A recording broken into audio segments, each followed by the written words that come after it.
Agora, na hora da bênção, contando a minha história. Irmão Rodrigo. Sim, senhor. Hoje, a história de quem? A história da irmã Carla. Irmã Carla. Ela é nascida aqui na ZN.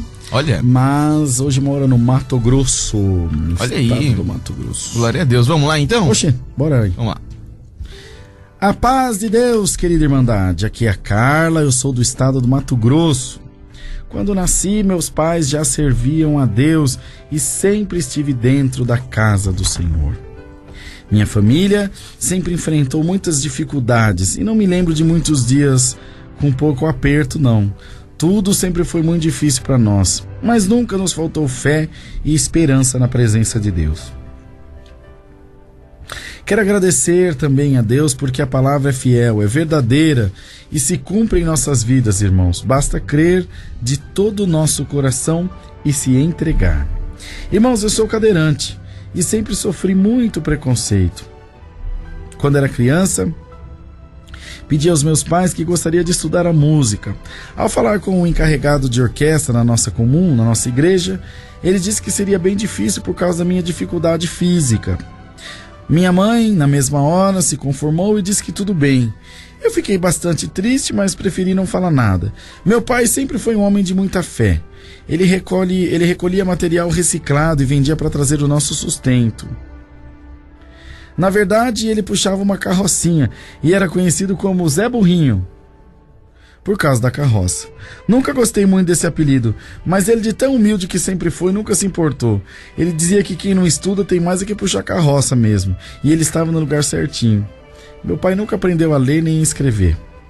Ele argumentou com o encarregado de orquestra e disse que o problema de locomoção não atrapalharia meu aprendizado da música, que nós não podíamos limitar o poder de Deus a esse ponto. O irmão também argumentou que como eu tocaria a pedaleira do órgão se minhas pernas não se moviam. Meu pai disse que se as pernas não se mexessem, eu tocaria só com as mãos e pronto. A perna dela não mexe, irmão? Não, então toca com a mão aí. Se a mão não mexer, aperta, toca com o nariz, com a orelha.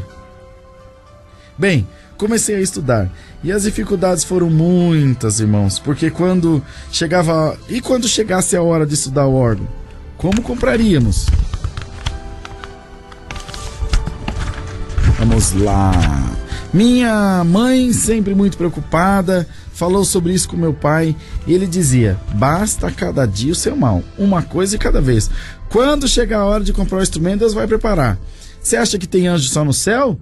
Deus ainda é Deus. Eu creio, ele dizia. O tempo passou, sofri muito preconceito, como já falei, desprezo e era deixada de lado nas aulinhas. Quantas vezes saía de casa para estudar, todas as irmãzinhas passavam as lições e quando chegava a minha vez, a irmã professora dizia: tá tarde, vamos deixar para a próxima semana. E assim eu ia ficando para trás, irmãos. Quando chegou a hora de estudar no instrumento, nós não tínhamos a menor condição de comprar como esperado. Meu pai pegou um pedaço de papelão e desenhou um teclado bem grande e me disse: vai tocando aí, filha, para eu usar a imaginação, e apertando aquelas teclas desenhadas e cantando, que logo Deus faria uma obra. E assim eu fazia, eu ia apertando as teclas e cantando, para fazer o som delas. Naquele tempo, havia um teste na igreja chamado Meia Hora. Eu lembro disso, irmão. A minha mãe fez, e a Dani não chegou a fazer, ou fez, não me lembro. Que a organista fazia para tocar alguns hinos antes do culto e trazendo comunhão para a igreja. Acreditem, estudei 3 anos naquele pedaço de papelão e fiz meu primeiro teste assim, estudando no papelão. Graças a Deus eu passei. E nos meus dias de tocar, ia para a igreja e fazia meia hora com toda alegria. Meia hora, porque elas ficam meia hora antes do culto tocando, trazendo aquela comunhão na igreja. Uma ocasião, eu estava na reunião de jovens e menores, e uma das organistas da minha comum era muito rica e também cheia de Deus dentro do coração, e me perguntou como estavam os estudos. Eu disse que ia seguindo com muita dificuldade. Ela perguntou se eu queria ajuda para estudar, porque percebeu que eu estava bem atrasada e já tinha percebido também o porquê. Eu aceitei na hora, claro.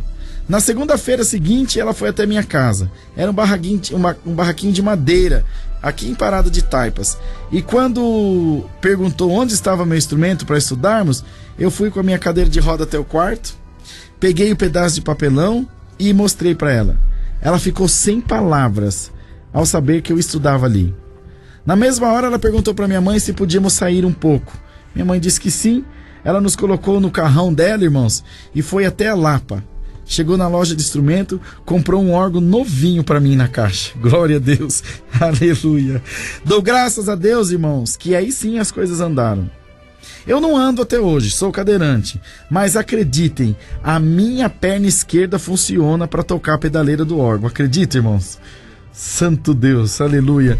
De repente eu comecei a sentir formigamentos e a minha perna que usa para tocar pedaleira voltou a funcionar. Aliás, começou a funcionar, porque eu nunca andei na minha vida.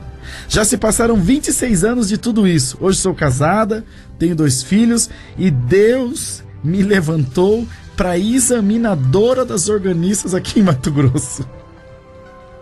E meu esposo é cooperador na obra de Deus. Eles são da CCB, irmãos. Quando a gente acredita, as coisas acontecem de verdade. Deus é fiel, irmãos. Não permitam que nenhuma dificuldade te limite. Vai para cima dos teus sonhos. Não deixe ninguém te dizer que você não pode. Ela pôs entre aspas: posso todas as coisas naquele que me fortalece. Deus abençoe grandemente. Deus seja louvado. Amém, Jesus.